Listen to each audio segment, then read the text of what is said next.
Hey there, I'm Largo. This is the Lair, and welcome to Beasts and Baddies.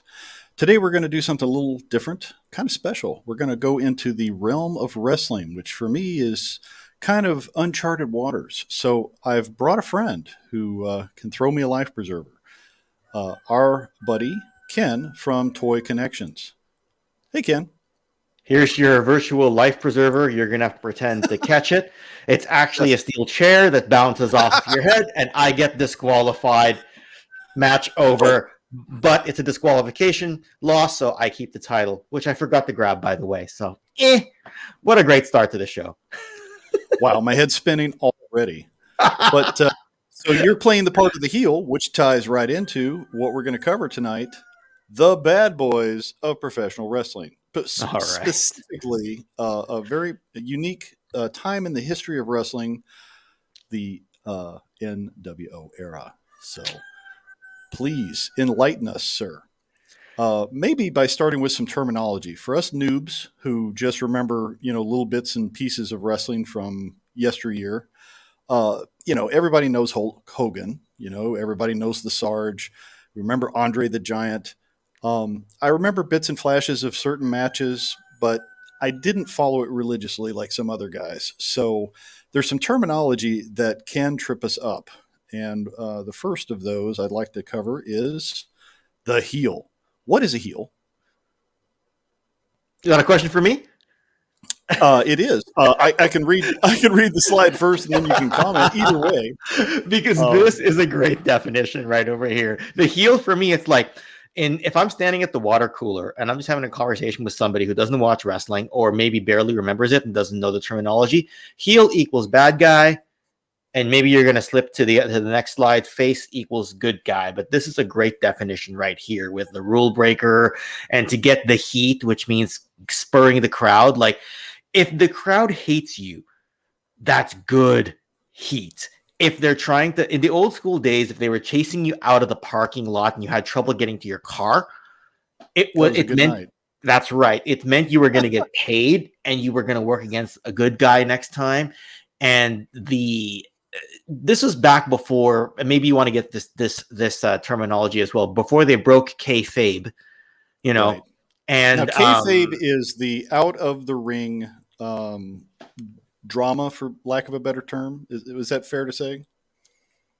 in a way, it's really like you're trying to maintain the in-ring drama while out of the ring. Is kind of what it is. Okay. Like you're trying to keep the drama. Okay, yeah, you're trying to keep the drama outside of the ring. So like even if two people didn't hate each other in real life, they couldn't ride together to a show because if they like stopped at a McDonald's or something like that on the highway and somebody saw them and they'd be like, "Oh my goodness, Hacksaw Jim Duggan and the Iron Sheik, you two are supposed to go against each Hmm. other." Like that was the maintaining of kayfabe, right? Okay. And you didn't kind of peel the curtain back. Now, obviously, you know, kayfabe has been long broken for decades now.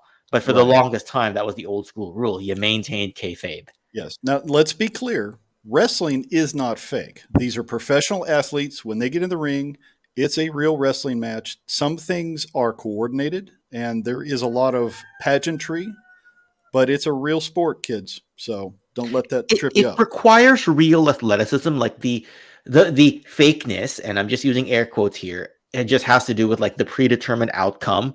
You know, you take bumps, but you take safe bumps, right? You don't land directly on your head. You learn how to take something on your back. You know, your opponent protects you while showing an impact. It's stunt. It's halfway in between a sport and stunts, like movie stunts and circus stunts. It's kind of how I look at it. So if people want to Fair call it enough. fake, they're really oversimplifying. You know what I One of mean? these days, you and I are going to go down that rabbit hole and talk about the difference between Japanese wrestling, lucha libre wrestling, because that would be fun. But for right now, let's talk about what a heel is. Sure. In professional wrestling, a heel is a wrestler who portrays a villain, a bad guy, or a rule breaker, and acts as an antagonist to the faces, the good guys, who are the heroic protagonist good guy characters. And according to Mike Edison, who wrote The Art of the Heel, the role of a heel is to get heat, which means spurring the crowd to obs- boy, that's a big word. Obstress to being obnoxious. Let's just put it that way. There we go. Hatred and generally involves cheating and pretty much any other manner of socially unacceptable behavior that will get the job done. You know, Uh, I knew how to say it before we started, but that was many beers ago. many beers ago, not even many years ago, just many beers That's ago. it. And All of right. course, if you know what a heel is, then you got to know what is the heel turn, which is what we're going to be talking about tonight. If a given heel is cheered over the face, a promoter may opt to turn that heel to a face, or might go the other way around. A face might become a heel, or to make the wrestler do something even more despicable to encourage heel heat. Some performers display a mixture of both positive and negative traits. In wrestling terminology, these characters are referred to as tweeners, shorthand for in between good and evil. Their actions, the actions that these wrestlers display, which is kind of interesting.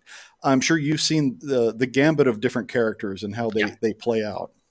So we have an example of one that kind of tried to be a tweener. I'm not sure how successful that was. This gentleman, Roman Reigns, what an interesting guy.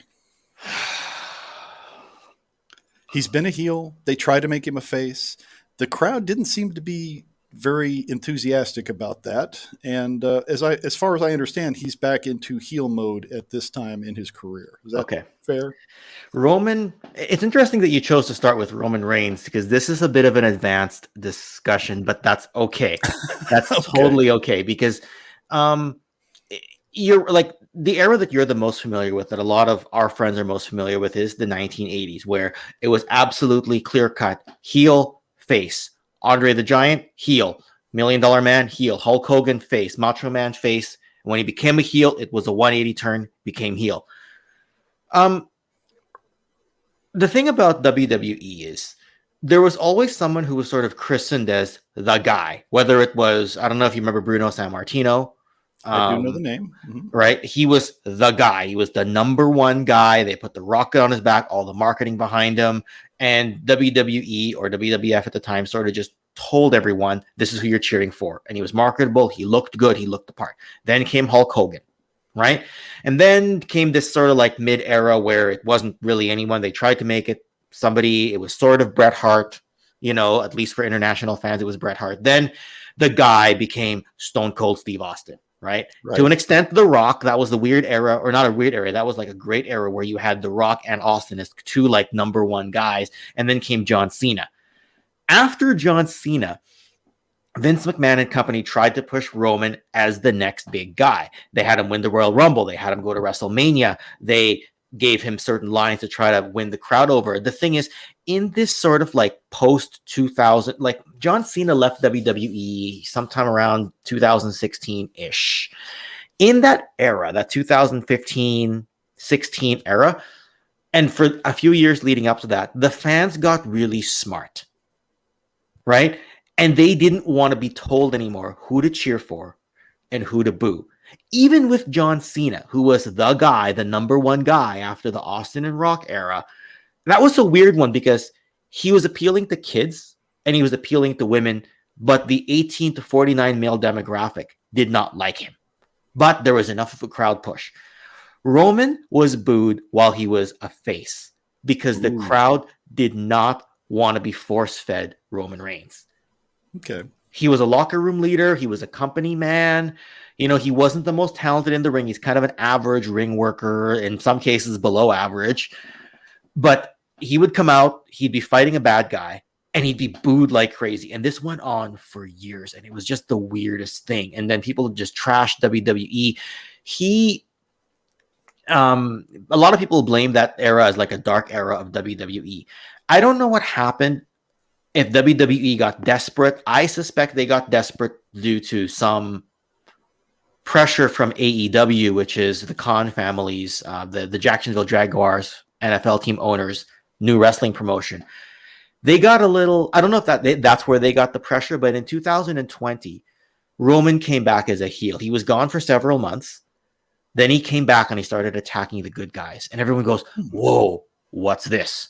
And Roman starts, I don't know if you know this, but Roman he's a relative of The Rock. He's Yeah. not a blood relative of The Rock, but they are in the same family. And he's the Wild Samoans. I don't know if you remember them. Like he's a nephew. I think he's actually the son of Sika of the Wild Samoans. So Rikishi is his cousin. There that whole Samoan dynasty family, right? They started playing Roman as a heel, and then he started going. But he started the picture you're showing with that logo, with the Shield logo, is when he was a good guy. They eventually started giving him a new moniker called the Tribal Chief because he's the chief of that Samoan dynasty, the head of the Okay. table. And he started doing this whole like, you will acknowledge me. I am the chief. I am the head of the table. And everyone just kind of loved it. And they're like, this is the Roman we've always needed. The problem was when he's a heel, it's hard to do like the make a wish thing for the kids. It's hard to Mm, sell the good guy merchandise because they're trying to sell like hats and stuff like John Cena, because John Cena sold a lot of hats, a lot of shirts. These kinds of shirts you're selling are more like the badass kind of shirt. Like imagine you're selling something that says head of the table, tribal sure. chief, Different or demographic. Yeah, different that makes sense. demographic. You're selling a bit of the anti-hero, but he's also supposed to be the bad guy, and he's going against all the good guys. Now he still gets booed to some degree, but now the booing is obligatory. It's like we're booing you because you're the bad guy, or they're actually cheering him in some cases, right? Depending on the Interesting. situation. I think at WrestleMania he was booed because everybody wanted Cody Rhodes to win. So it kind Well, of we are depends. So he's kind of definitely, moved into yeah. a tweener territory. So he's We're, basically a tweener, he's a right? tweeter. He's a Yeah, we're tweener with heel tendencies, but it's because the crowd has grown to respect him. Now the problem though is he's held the title for 3 years, so now the crowd's divided again. They're either saying mm, this is the best run in history or ended already. We're not in the era of 3 year title runs anymore. So gotcha. he's a really good example, and I love what they did with him because he's somebody who probably shouldn't have gotten booed if he was booked properly, but WWE was so scared to turn him heel and Hmm, seemingly just did it as a last resort, and then created probably the best character they've created in years. interesting. So the Yes. crowd really does determine where things go, regardless Now, of what is now being they do, planned. and I haven't, other than WrestleMania, I haven't watched wrestling in a number of months. So I can't actually remember. I can't actually tell you whether or not, like, whether they're cheering for him or booing him right now. But I do know they booed him at WrestleMania, which I guess means that he did his job, right? I was tempted to use the Sarge as an example for heel turned face, turned heel, but I didn't want Zazel to think I was being biased, so I went with Roman Reigns. Well, I will add one more thing about Roman Reigns before we get to Hogan Okay. here is that there's a lot of people who, and this might be a pipe dream, because Roman calls himself the tribal chief, the head of the table. A lot of people are hoping The Rock comes back as a face Ooh, and says, "You are not the head of the table in this family. I am." And they want to that see a big WrestleMania showdown. The problem is The Rock is worth so much now. ooh, Imagine trying to take out insurance on The Rock for a wrestling match. ooh, and then put on top of that, if he's currently in a film where he's got some sort of a contract, yeah, that could get sticky. And the thing is, Roman's always in the title scene. So how do you just throw Rock directly into the title scene? They Yeah, did it in the you're supposed to past with, work up to that, right? like, they did it in the past with John Cena and The Rock about 10 or 12 years ago, but that was back then when The Rock wasn't as, like, he hadn't been as far removed from wrestling. You add another decade, he's even more removed from wrestling. So this is a really interesting dynamic they got with Roman Reigns. So Yeah, yeah. there's a lot more going on in the background than what I had any idea of. But let's roll it back to the glory days, 1985.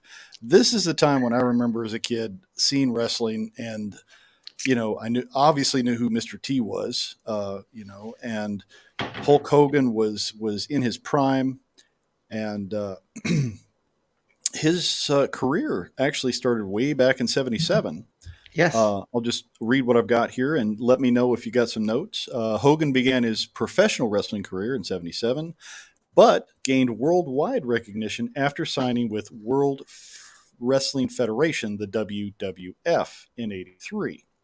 There, his persona as a heroic All American helped usher in the 1980s professional wrestling boom, where he headlined 8 of the first 9 editions of WWF's flagship annual event, WrestleMania. And there he is from WrestleMania 1 with Mr. T. And this was promoted as the greatest wrestling event of all time. Uh, in the main event, Hulk Hogan and Mr. T defeated Mr. Wonderful, Paul Ordenoff, and Rowdy Roddy Orndorff, yeah. Orndorff, thank you, and Rowdy Roddy Piper. I remember the Piper. I loved the Piper's Pit. That was one of those things as a kid. It's Yes. like, yeah, who's going to get something broken this week, you know? But what do you remember of this? Were you an avid fan at this point as a kid? No, I jumped in a couple of years after this. But the one thing about WrestleMania 1 is that Vince McMahon basically, if it didn't succeed, he would have been bankrupt. Ooh, Um, if you recall at the time, it was the days of the territories, right? yes. WWE was considered the Northeastern Territory. You didn't promote nationally, you stayed within your territory. He broke all those bounds. So a lot of the territory folks hoped he would fail. Hmm. And Hogan was quoted on the True Story of WrestleMania 2011 DVD saying, if this fails, I'll never be able to work anywhere again. Because go figure, he's main Burned every eventing. bridge. He's main eventing the show that's going to burn every bridge. Vince Mm. gambled everything on this show, and there was a lot going on. Like Piper didn't want Mr. T in the main event. He's kind of sitting there going, "We've busted our tails off, and you're going to bring in this Hollywood star." And that's Mm. why if you watch the match back, this is not a spoiler, it's WrestleMania 1, but like Sure. it ends with Orndorff taking the pin from Hogan. Mm. Because I think Piper, I heard, refused to lose. He's like, why should I lose to Mr. T? You know, Right. he's a TV actor. And Vince McMahon is saying, I'm trying to grow this industry. How the heck else can I do it? I know you've put your blood, sweat, and tears in, but all eyes will be on Mr. T. There's no choice here. And yeah, So Vince had kind of a vision of seeing this become a nationwide thing instead of mhm. just regional, and everybody was not on board. They weren't because his father had actually agreed to stay in Northeastern Territory, and Hogan had basically was quoted in saying that if Vince Senior, Vince's dad, had known what Vince was up to, he would have been rolling in his grave. But if he knew what Vince Jr. had accomplished, he'd have been very proud. And that's exactly what it is. Like wrestling became what it is today because of Vince McMahon. And yeah, he makes some bad booking decisions right now. I mean, go figure, he's 78 years old. You know, he's stuck in his ways. He built wrestling to what it is, right? And He's had an interesting career, and he's one of those people who has become a part of the characters that people either love or hate or loathe, depending on where they are in the events.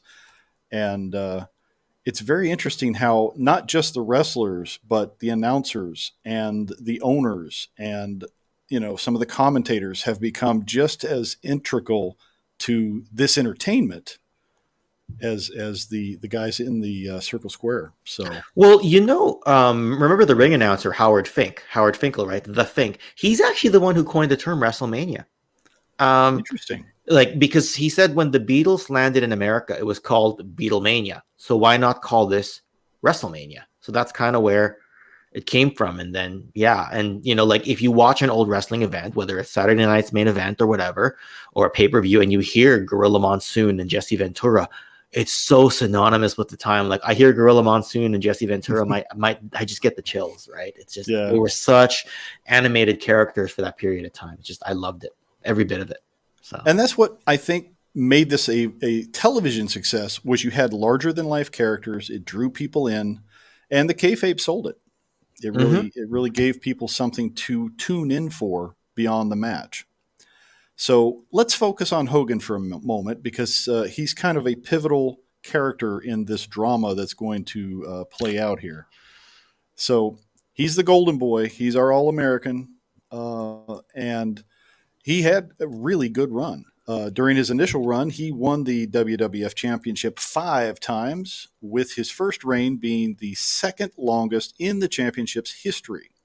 He is the first wrestler to win consecutive Royal Rumble matches, winning in 1990 and in 1991.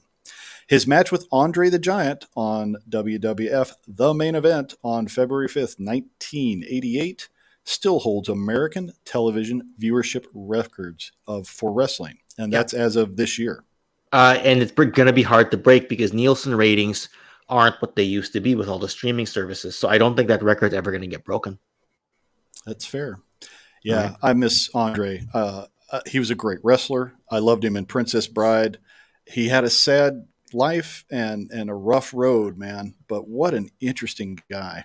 And Oh the yeah. rivalry between these two sold a lot of And he tickets. heel turned in '87 to give us a WrestleMania 3 main event. And the way they described it in WrestleMania is that the first two WrestleManias they put the stars up at the front, right? They had Liberace, they had Alice Cooper, they had Yeah. Cyndi Lauper, they had everybody.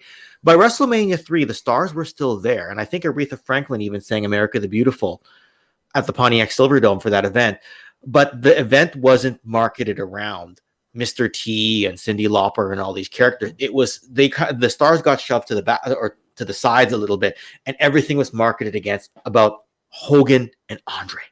That's what made Right. WrestleMania 3 so special. Now, as a side note, just as a curiosity, what was the connection between Cyndi Lauper and Captain Lou Albano? Albano, Gesundheit. How do you, Didn't he appear in one of her music he videos? he appeared in several of them. I'm just wondering, are they related? Was he like an uncle or just a friend? Or I just I thought maybe forgot. you If might you'd know. asked me, if you'd asked me a year ago, I would have remembered. So I'm totally going to Google it so that I don't have to do it after. Relationship, Captain Lou, Captain Lou, Cyndi Lauper. Now we know how There you we, win all those pub quizzes. It's there we it's the go. Google. Right here. They met on an airplane. Girls just Okay, want to have fun. Yeah. Um, because he wasn't like a frontline wrestler he until was he an kind of no. got together with her, was in the videos, and then all of a sudden he's everywhere. He was really popular for a minute. Yeah, I'm pretty sure it was just because he appeared in her music videos. I'm pretty sure that's all it was. Okay, Yeah, he appeared on Girl Just Want to Have Fun. I think that's all it was. Someone can correct us in the comments if it's more than that. But in some areas, my memory is a bit hazy. I've been filling it with a bunch of other toy stuff, so like some stuff just falls out of my head. So you got to beef up on that '80s trivia so that you can win one of those quizzes over on Zazel's channel. didn't I win the March one? Yes, you did. Much to the Space Commander's chagrin. You know what though? Now, It took mhm, how many wrestling questions for me to finally beat Space Commander? Like that was the joke after was like yes, because there was like a wrestling only category, and then like one of like the toys was about like Atom Bomb the wrestler, and that got me a couple hundred points. And I'm like, they might is have this just what it said this is takes? Ken's category. It's And it's that's the all thing, Ken. right? Is that what it takes for me to beat Space Commander? Is an all wrestling category, and then Ken wins. You get rid of the wrestling category, Ken's back to the middle of a pack. It was fun to watch though. Now, as a kid, because I didn't follow the wrestling religiously, I did really enjoy the cartoon. Unfortunately, the Mhm. cartoon kind of had some missteps, mostly because of how it aired. You had clear heels and faces in the cartoon, but by the time the episodes would air, sometimes somebody who was a face in the cartoon had turned heel. So Like it's like, Andre. yeah, exactly. And Captain Lou's there, and is And that Jimmy Roddy Snuka? went face, and Right, the right. Sheik. Oh yeah, there's these were fun. Just goofy '80s stuff, and of course, Hulk Hogan was the star of the show, and Roddy Piper was the main heel, but he had his whole cadre of baddies with him. Hmm. This originally aired on CBS Saturday mornings, September 14th, 1985, and ran through October of '86, and then went into reruns airing until '87. Hmm. Featured animated adventures of popular WWF stars at the time, including its title character Hulk Hogan and his group of face wrestlers fighting against a group of rogue heel wrestlers led by Roddy Roddy Piper. Piper. Fun stuff. And you covered this on your channel recently, didn't you? I covered history of LJN WWF superstars. I That's where I did saw not really watch Hulk Hogan's Rock and Wrestling a whole lot, so I don't have a whole lot of memories of it. I had a sticker album on it, and that's how I learned about it. it. Um, but yeah, that's pretty much it. And then yeah, just pretty much the LJN Superstars line. And I still got 2 more years to cover on that. Then I got to figure out. I was going to ask you actually, because I do a lot of editing on my phone. And if I grab all the old photos, I'm probably going to want something with more storage. So I might download Canva to my Chromebook and then do a supercut when I have all 6 years done, and then air it as one sort of like extended fan documentary. So Yeah, thinking about yeah, doing that we can get once I. together and compare notes. I like using Canva, as you all know. This was built on Canva. It's pretty idiot proof for guys like me that don't have the tech savvy. Do you know? Do you know Um, if it's good? If it's good for Android? Because my Chromebook would be an Android base. So if it's good for Android, then I might just edit on the computer for that one. So yeah, to the best of my okay, knowledge, it is geared towards Android, so it okay, shouldn't be a problem. that's good. And so the whole point of this is this was the height of WWF. They're doing great. Hogan is top of his game, and everybody's loving what's going on. So much so that he became a movie star. Took a break from wrestling for a minute. 93, he departed the WWF to pursue a career in film and television with mixed results. Your mileage may vary. No Holds Barred was actually pretty well received. He had made a brief appearance in Rocky 3, and Upper this was lips. his first, yes, his first starring role. Hmm. Interestingly, I think this is why they gave Macho Man the belt at WrestleMania 4, so that Hogan could go build his acting career by starring in No Holds Barred. And it's just a testament that Macho Man could sort of just step into Hogan's shoes. Because I Yeah. think in that era he was the only other one to really hold the title. Well, again, he had developed a great character that the crowd loved, and the Mhm, two, were buddies on, mhm. at least on screen. So, um, did he have Vince's blessings to go and do the Hollywood thing, or no, or do you know? I've always assumed yes, because when he wanted to come back, he just came back, right? Right. In WrestleMania 5, he just showed like he lost the belt just before WrestleMania 4. That was in the February 1988 main event thing, right? Like that was, and Andre is actually recognized as a champion, as somebody who's held the belt, because he beat Hogan, even though he sold the belt directly to Ted DiBiase the same night, which started the WrestleMania tournament. So Andre is Right. officially considered someone who's held the title, right? Even though he never really had a run with it, right? So like in that era, it was basically Hogan and Macho were the only two who had runs until Warrior came along. So yeah. Fair enough. So, no hold barred, and then one of my personal favorites. It's good popcorn fun. It's got the Hulk Hogan. It's got Christopher Lloyd, one of my favorite actors. Suburban Commando in 1991, a science fiction action comedy featuring Hulk Hogan as the interstellar warrior Shep Ramsey. Mm-hmm. It's a fun watch if you got something, nothing better to do on a Saturday afternoon. I highly recommend it just for the Well, chuckles. yeah. There's Mr. Nanny. There's a bunch of stuff he Yeah, was in, right? So yeah. I just picked a couple just to kind of highlight. This is what he was doing when he wasn't wrestling. oh He no, just these kind of these are he did excellent. the These are excellent examples, because he won his fifth title at WrestleMania 9 in 1993, and then at the King of the Ring he lost it to Yokozuna, and then he departed WWE. That was it. Oh, well, there you I go. think he may have done a tour of Japan. I'm really splitting hairs here. He might have done a tour of Japan that summer, and then he left. I'm trying to remember, but anyway. So Yeah, yeah. he had a lot going on. He was a busy, busy guy. Mm-hmm. He was lured Very back to big. the ring when he signed with rival promotion World Championship Wrestling (WCW) in Correct. Yeah, 1994. that's correct. And man, that man knew how to get a good tan going. Look at that bronze. Oh, He big won the time. WCW World Heavyweight Championship 6 times and holds the record for the longest reign. Mm-hmm. He came in and pretty much won it from Ric Flair, like just as soon as he showed up. Why is it And every time somebody says that name, I want to go, woo? It's a reflex. I was gonna say it's probably just a reflex.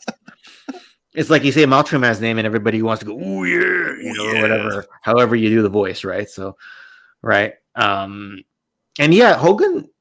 I know he was warmly welcomed when he started in WCW, but then he never got a lot of traction going forward, which I Mm, think is where you're going next. indeed. So Yeah. then he did the unthinkable in 1996. He turned his back on the fans. And as you can see, the infamous NWO on the belt. What are you doing, Hulk?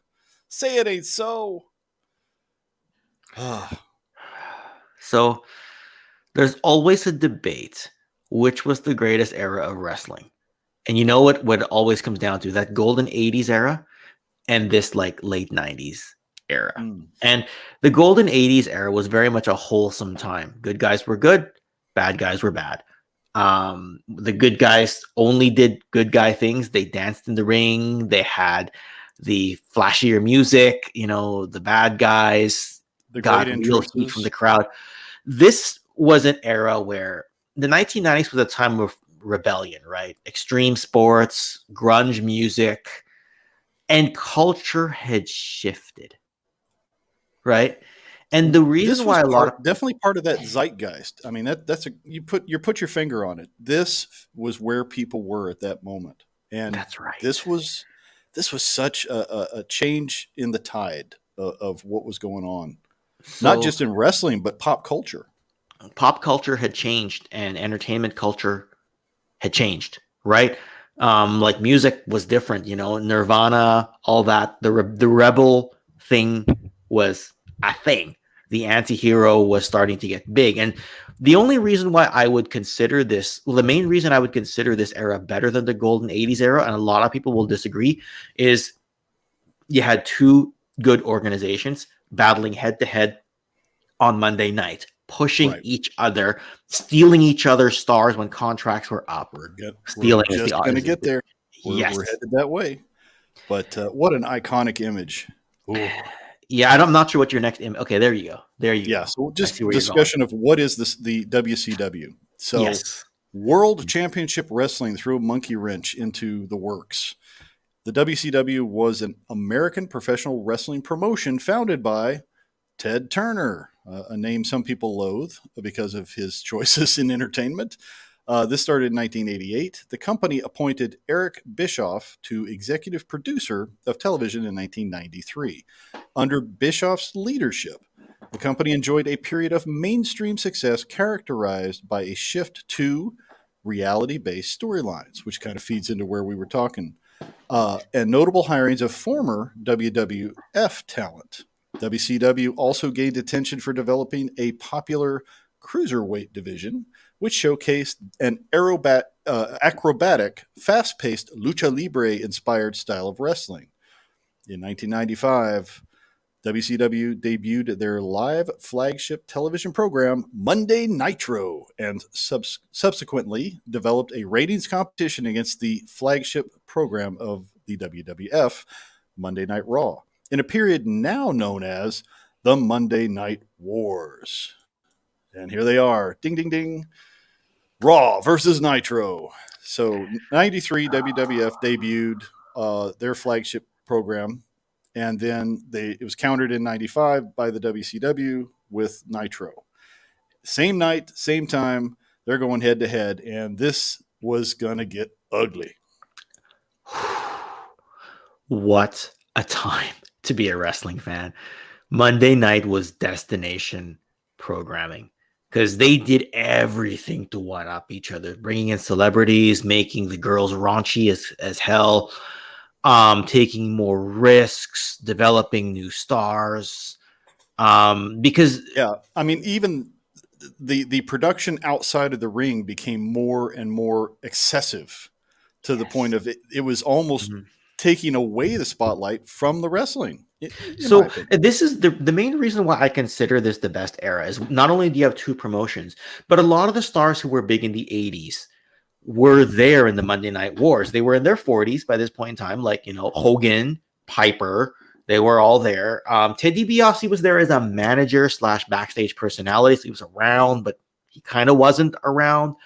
Um, Macho Man Hmm. was there. Andre the Giant had sadly passed away. Now they did, do the whole thing with Paul White being the Giant and being like his kayfabe. Well, they pretended he was his son for a little while, but he dressed like Andre. He wore the black singlet. So there was a lot going on there, and you were developing new stars, right? Now, having said that, things were more complicated. Things were more gray. You didn't have that wholesome lightheartedness of the 80s and the innocence of the 80s. Like the innocence of wrestling largely died in the 1990s, right? Hmm. So if you like that sort of like wholesome family oriented programming wrestling, 80s is your thing.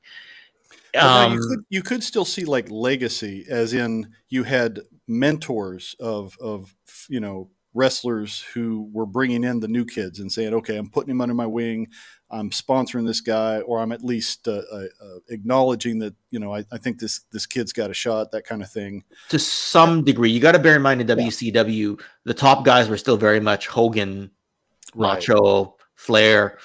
I But now mean, we're starting to seeing something interesting in the idea of the backstage. What do they call it? pol- The backstage uh, politics, politics. politics. Yeah. Yeah, yeah.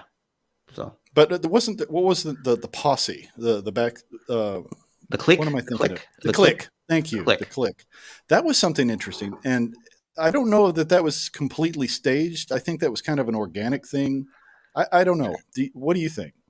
If you're are you the click? Are you talking about Shawn Michaels, Sean, well, Scott Hall, yeah, Kevin Nash, Sean Waltman, and right. Triple H? Yes. They're the ones who killed kayfabe, right?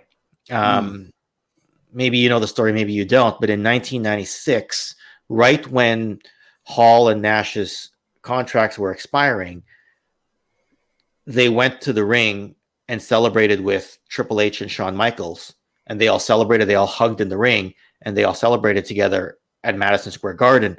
And it was the first time you saw heels and faces embracing each other. As equals, as athletes, and not Yes, worrying about the exactly, kayfabe. and it's Yeah. officially called the curtain call.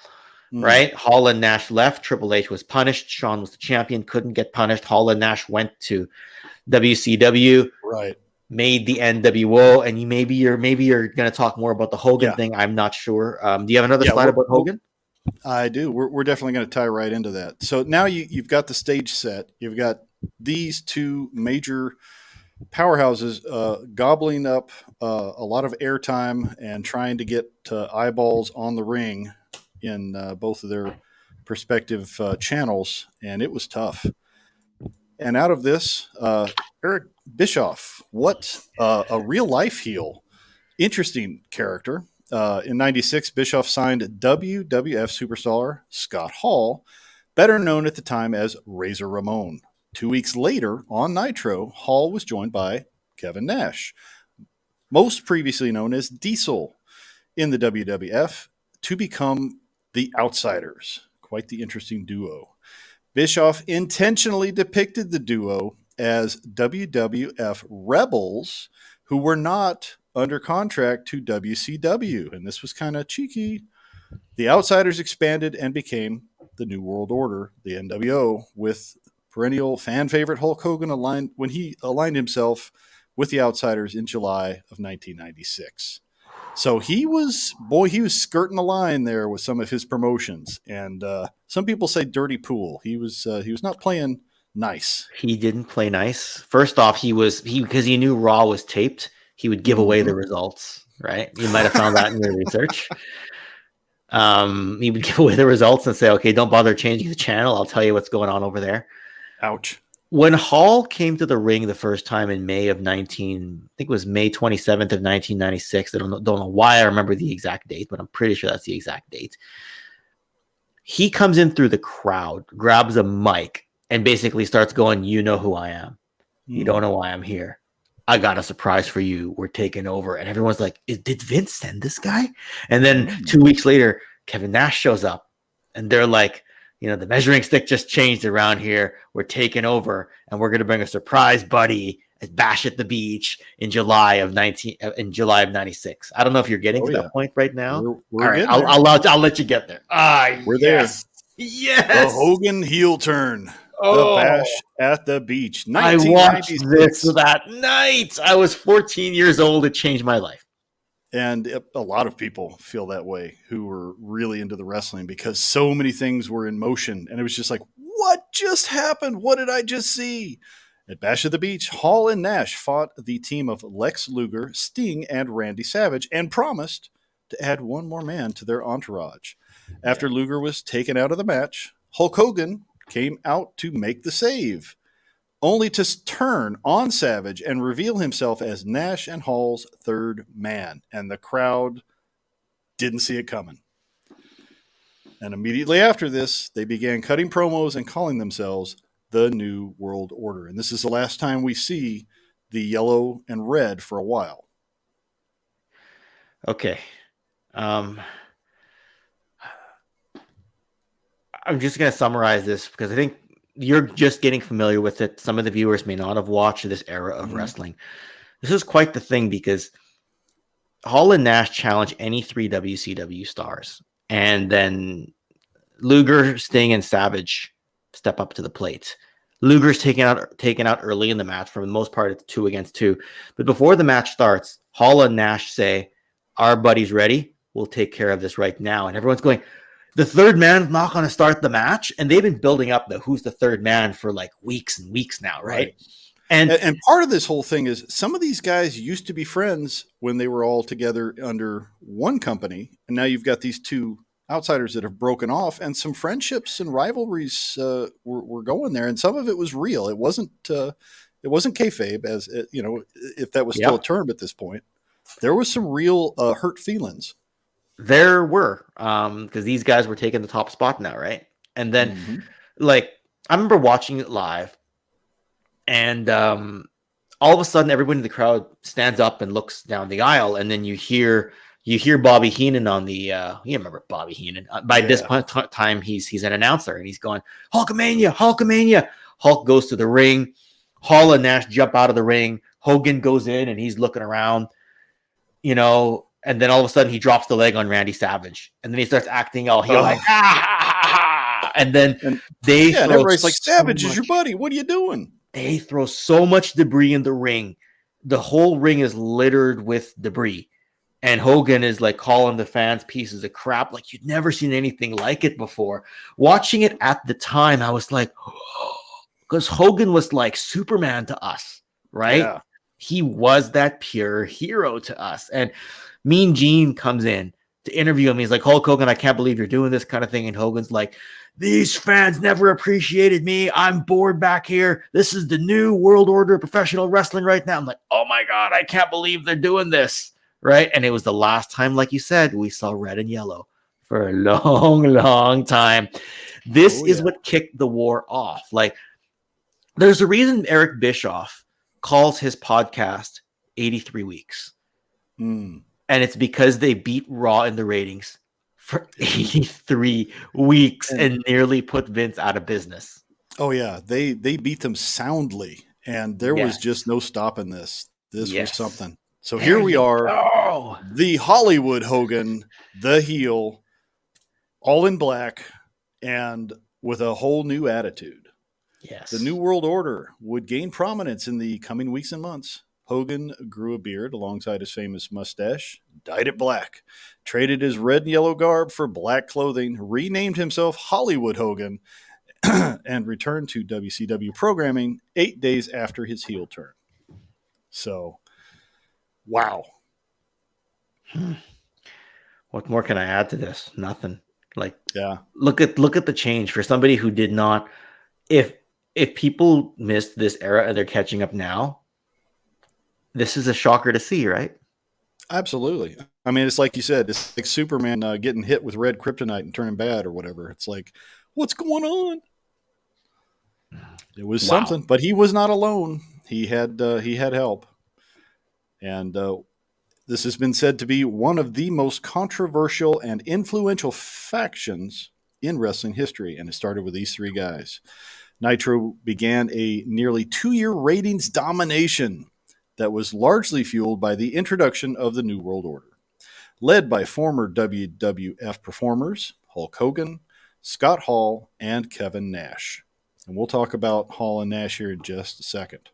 But this imagery, when they came into the ring, everybody was just like, "What is going on?" And some people loved it. Some people embraced it immediately. And then others were like, "It's not my wrestling, man. I don't know."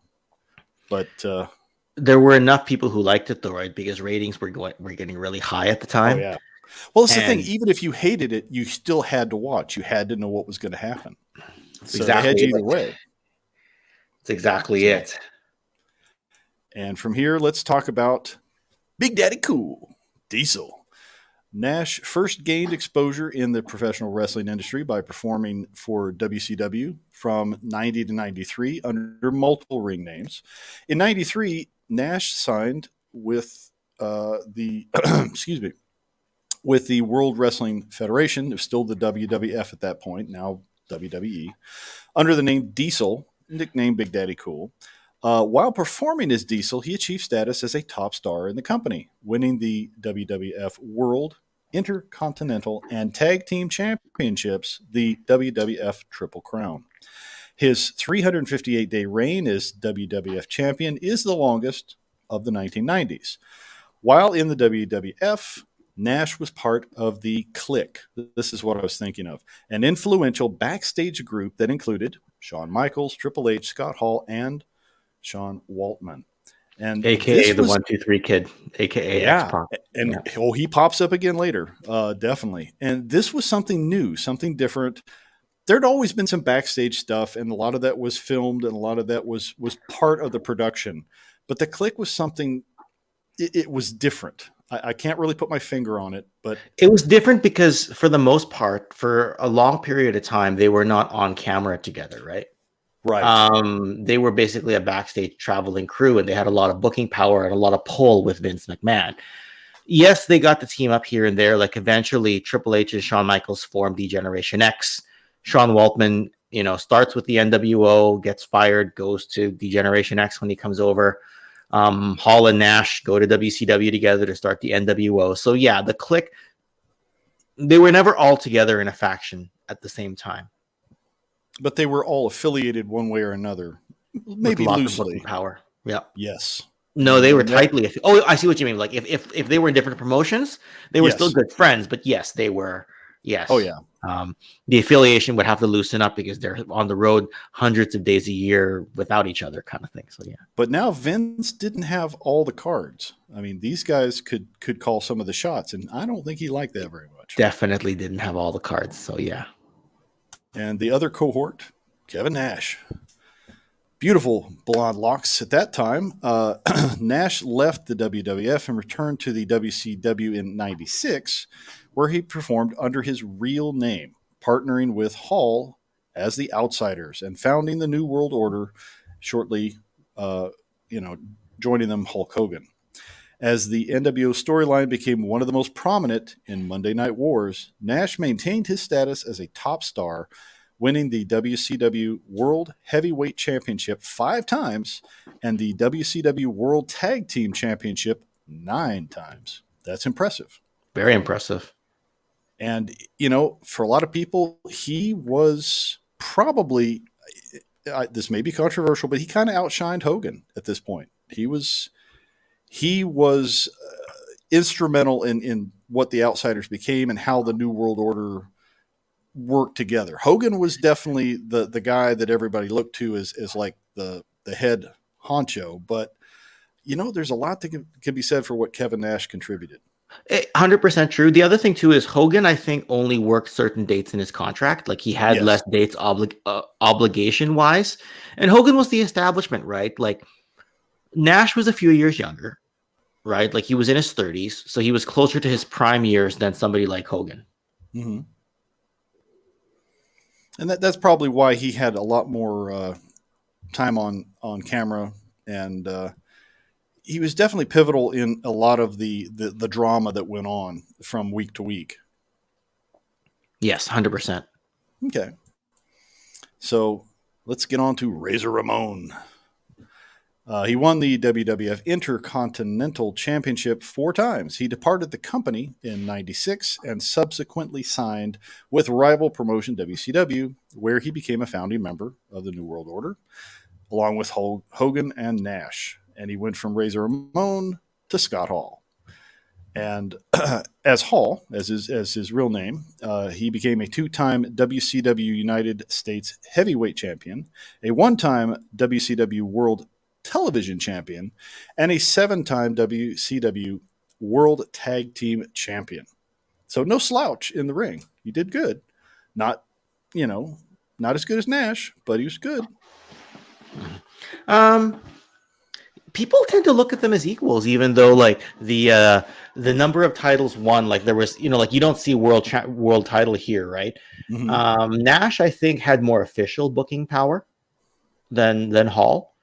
Um, yeah, I'm not really sure, but I know So in you think there was a lot of WWF. politics involved in that? Well, here's the thing, right? Nash was the bigger guy, right? So in Yeah. terms of WWF, Vince tried to make Nash when he was Big Daddy Cool as the next Hogan.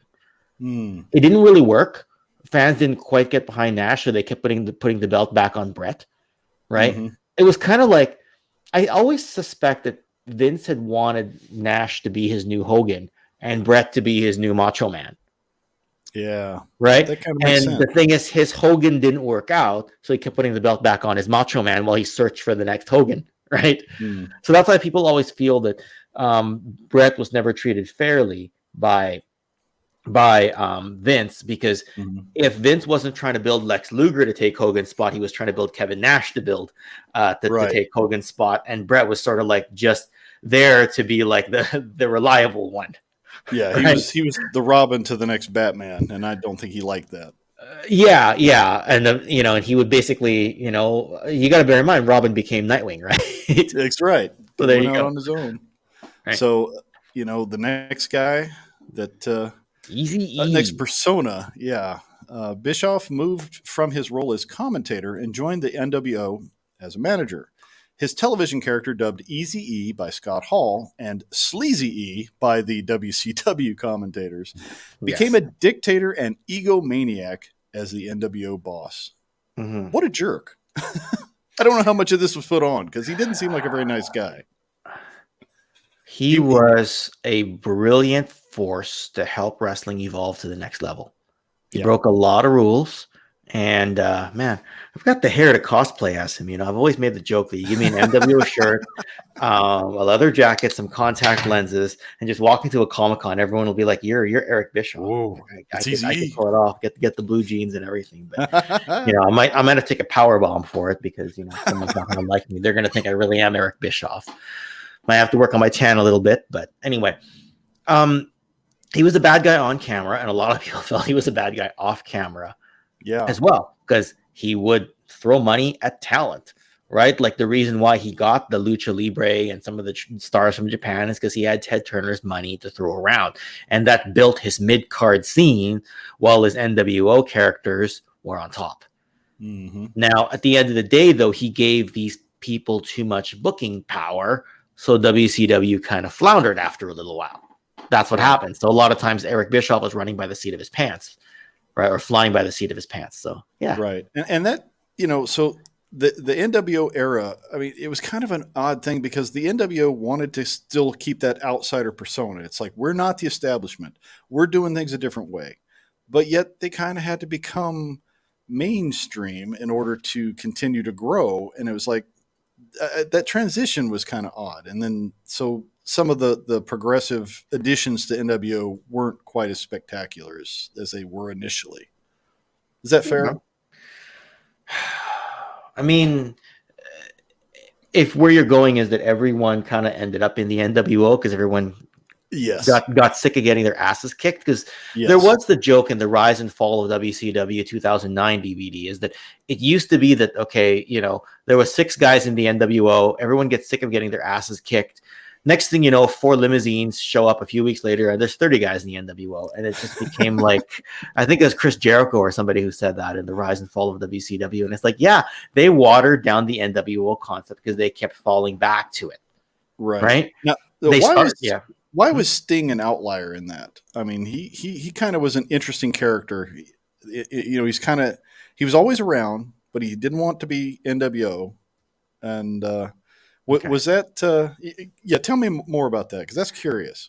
They had to build a rival for Hogan was the big thing, right? And you got to Ah. bear in mind too that Sting at the time of that Bash at the Beach 1996, where Hogan betrayed everybody, he was still the surfer Sting. He had the bleach blonde hair with the crew cut, the face paint looking a bit like Ultimate Warrior. He would yell into the crowd, lot of flamboyance.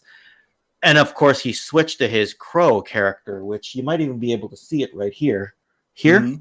right? You kind of see the Crow character. Think of what he was talking to Scott Hall, and Scott Hall was like, if you're trying to change your character to make him more edgy for the 90s, watch the Crow. And then he became a bit of an anti-hero. And then they built him up as a rival for Hulk Hogan. And it worked.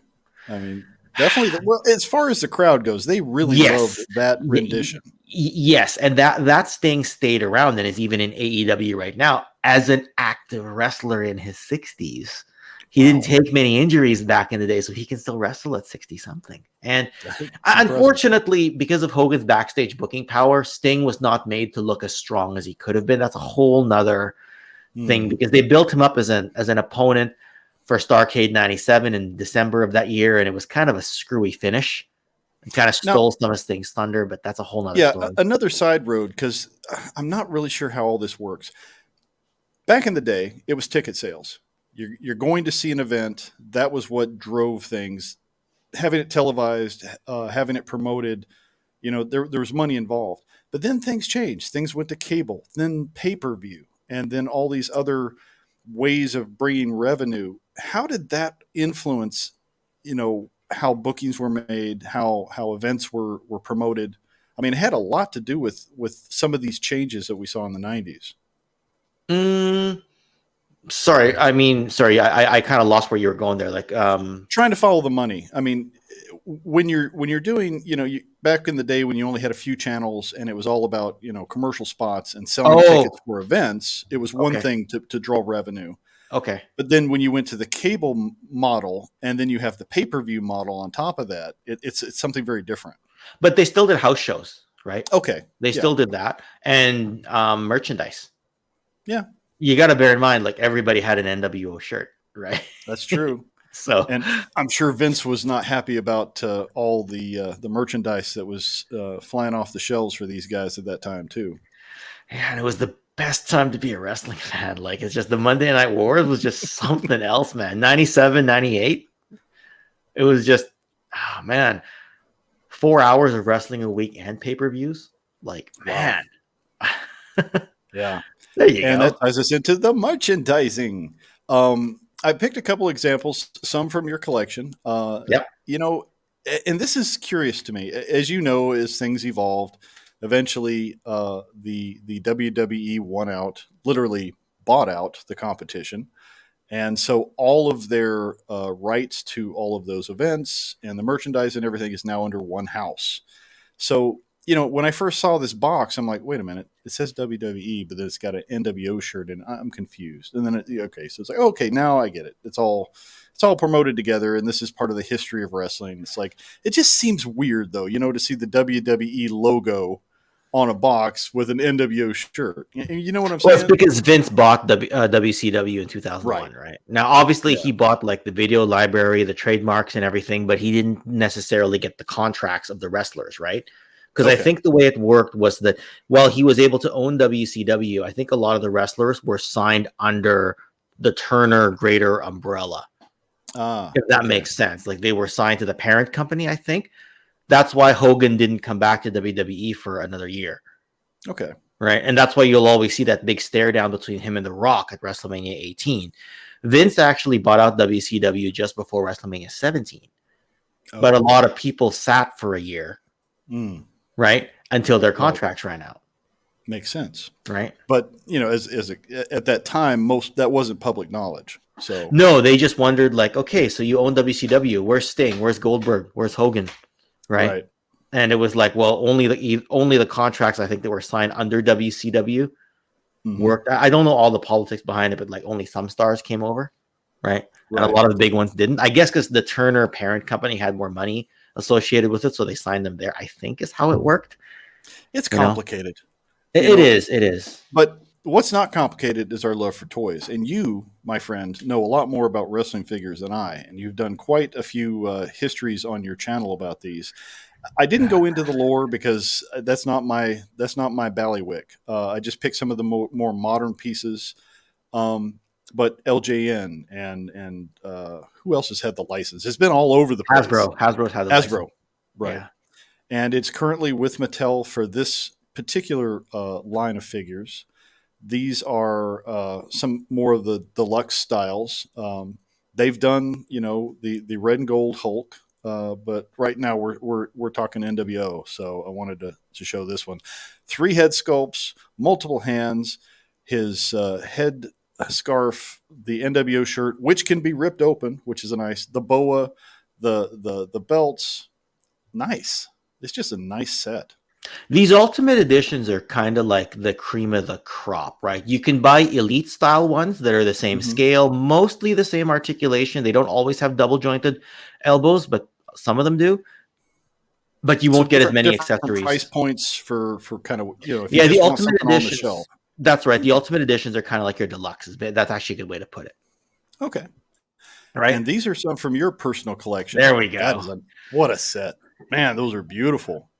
Yeah, the Hogan is from Storm Collectibles.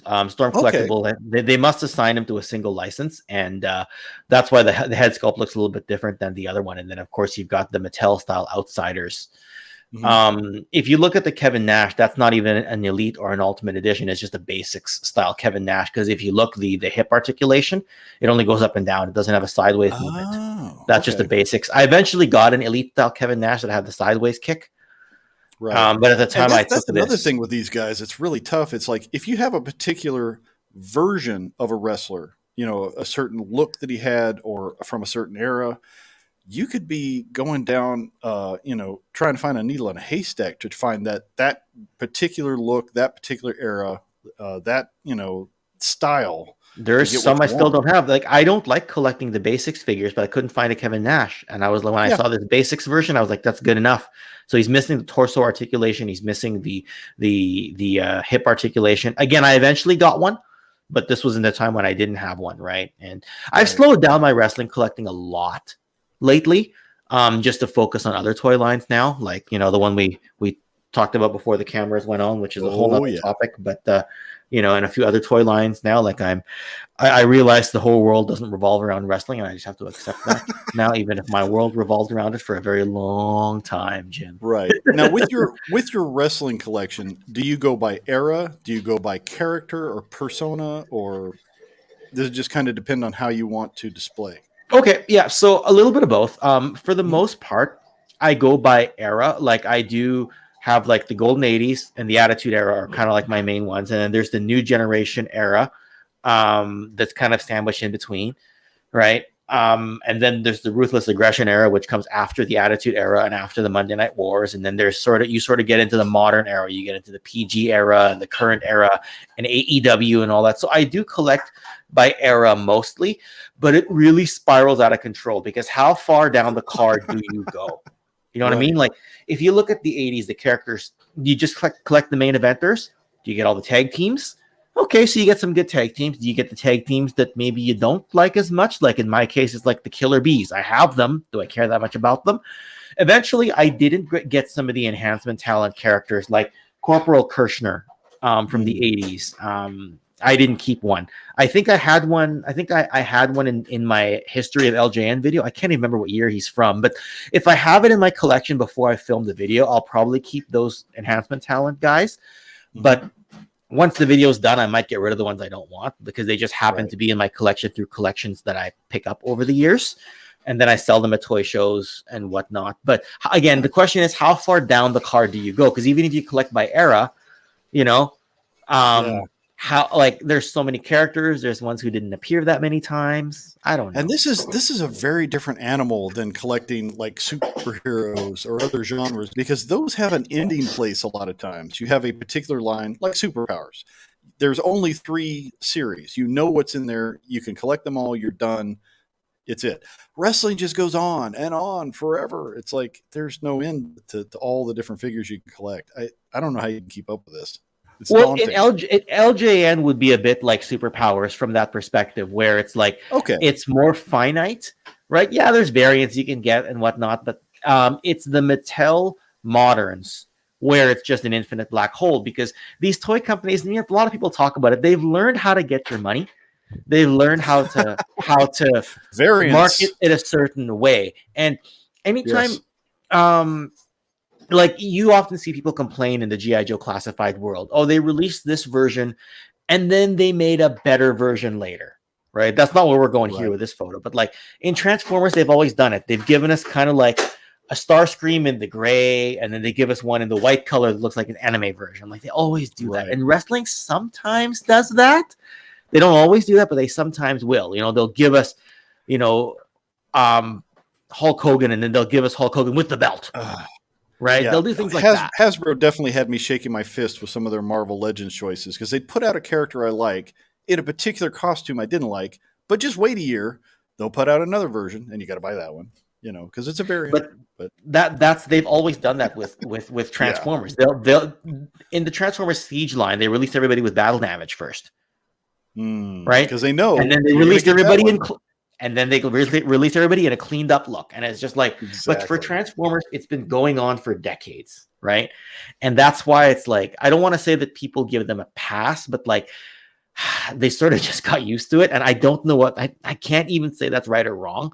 I'm just I'd saying say people got used to it. it that kind of backfired on them with Tiger Force because people saw some of the Tiger Force stuff coming out. It's like, I'm not crazy about Tiger Force. I'm not going to buy that version because I know Hasbro is just going to put out the one I want in about a year. And sure enough, here comes But Bazooka. Here those comes ended up Outback. as exclusives to either That's true. to either Target or Walmart, right? So in theory, Yes. you don't have to make as many because you're not distributing to all the big box and all Right. the small mom and pop shops and Amazon. Like you're not doing all that and Pulse. Although Pulse sometimes Yes. has a Tiger Force and Python Patrol as well. So yeah. Anyway, But like you cool. said, they put out the variant first because they know they're going to get you with the next one. And I can see with wrestling figures that's definitely prominent. Very. Again, great photography. I'm digging this. Now, this is the Storm Collectibles Hogan with the Mattel version side by side? Yes, Uh, Storm Collectibles, man, the coloring on that is just awesome. I know. In That's person, really good. Hmm. photography wise, I like the Storm one better, but in person, I'm not sure what it is. I just feel like the Mattel one's a better toy. I don't know what it is. Really? Yeah, Okay. because the Storm one just looks better, right? For Yeah, photography reasons, right? I have some of their DC villains from the Injustice line, like Lobo and who else do I have? Ares, the god of war, and they're so good, so good. They're coming out with Battle of the Planets. I know we're off topic, but That's I'm a okay. big fan. I love Your G show. Force. So I'm Yeah. looking forward to Ken the Eagle, Hmm. to another famous Ken. Well, you know what? Um, Go off topic all you want because I mean, look how many times I go off topic on TKO. You've been with me on camera when I've gone off topic, that's so there you true, go. but you always go to fun places. That's always fun. So that Yes. concludes our look at the snapshot of history that was the birth of NWO and one of the most infamous heel turns, and a great example of some wrestling baddies who were so bad they were good. That was fun to talk about, man. Yeah. Like, Thank you I, for the education. Like I yeah. said, I've kind of have a cursory knowledge of wrestling, but never got into the weeds. Mhm. Listening to you go through some of the toy history, and then also you and Zazel, when you guys start talking wrestling and kind of go off on things, I'm like, man, I got to check this out because I love lore, whether it's about pulp fiction, pop culture. Uh, it's just something that I enjoy, and wrestling Well, is you're doing the e- AF lore right now with Wilhelm, right? yes, So, you just love the lore yeah. of stuff. I love good storytelling, and there's great storytelling in wrestling. I mean, it There is, is. yeah, It's just that I think that your life just went in a different direction by the time that '90s wrestling came around, right? yeah, I missed a lot of 2000s era wrestling because of it, right? Like, yeah, like there are many years that are gaps in my wrestling knowledge. okay. Um, because just life changed at that period of time. So Yeah, I mean, different tastes, different things. mhm. Hair Yeah, starts growing in funny places. You start thinking about girls. I mean, things happen. start playing start playing sports, things There's like that. that. Oh Right. yeah. Yeah. And I'm glad you mentioned Zazel because we're always kind of looked at as being affiliated, and we are, but we have You are. collaborated a lot less in the past year than we used to. Well, that should change Just because you two make a dynamic duo. It's fun when you guys get together. And people always say that. And he's going to be back on TKO because Easter Monday is a holiday for him, so he can either wake up early or stay up late. I'm not sure what he's going to do. I'm very grateful for his friendship because if it wasn't for his Welcome to the Slaughterhouse episodes, I probably don't have the confidence to start TKO. Right? Really? Yeah, Well, because but that's you've got how it's you spun have out. a cadre of stars that are in your orbit. I mean, you've got go figure. You've got Space Commander, also from the Zazel house. You've got the Island of Misfit Toys with Yep. Ryan, yeah. So yeah, with Ryan, you've got some great Phil, guys. a bunch of Ed others. Yeah. Phil, yes, Right. treasures for Trigger. Yeah. Um, there's a And synergy some of the there people with and some of the yeah, people in your orbit too, like Will and yeah. sometimes Jim, depending on what we're talking about. Yeah. Um yeah. So anyway, so I wasn't sure if you wanted to cut the episode off at a certain duration or if you wanted to keep going. Yeah, But we're past the hour mark. So as much as I love just sitting here chatting, we'll have you in the lounge for that. We'll just have a night to shoot the breeze, and we'll just go where we go. But sounds great. we will close out this episode of Beasties and Baddies. Thanks everybody for joining us, and give some love to the monsters in your life because maybe they're just misunderstood.